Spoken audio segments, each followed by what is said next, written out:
పట్టించుకోలేదు.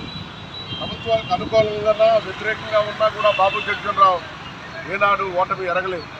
అటువంటి బాబు జగజీవన్ అత్యున్నతమైనటువంటి పదవులు ఆయన రాజకీయాల్లో వచ్చిన దగ్గర నుంచి చనిపోయే వరకు అనేకమైన పదవులు అనుభవించాడు. భారతదేశానికి ఎంతో సేవ చేసినటువంటి గొప్ప మహానుభావుడు బాబు జగజీవన్ రావు.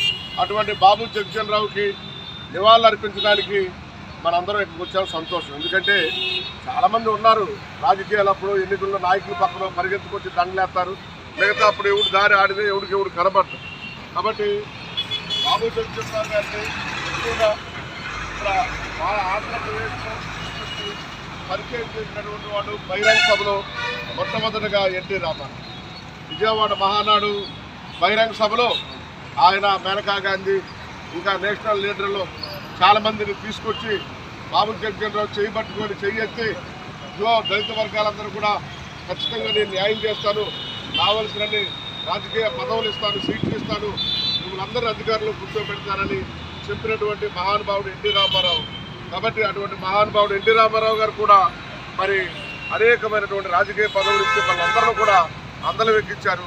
అందలం ఎక్కినటువంటి నాయకులందరూ కూడా బాబు జగజీవన్ రావు మర్చిపోయారు. చాలా అవమానకరమైన విషయం.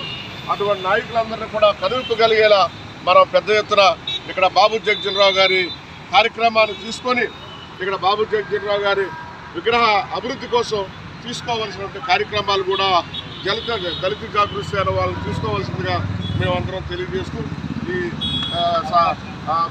నివాళులు అర్పించడానికి వచ్చినటువంటి తమ్ముడు మీరందరూ పేరు పేరున ప్రతి ఒక్కరికి దళిత జాగృతి స్టేట్ కమిటీ రాష్ట్ర కమిటీ మొత్తానికి ధన్యవాదాలు చెప్తూ సెలవు తీసుకుంటాం. Thank you. ధన్యవాదాలు.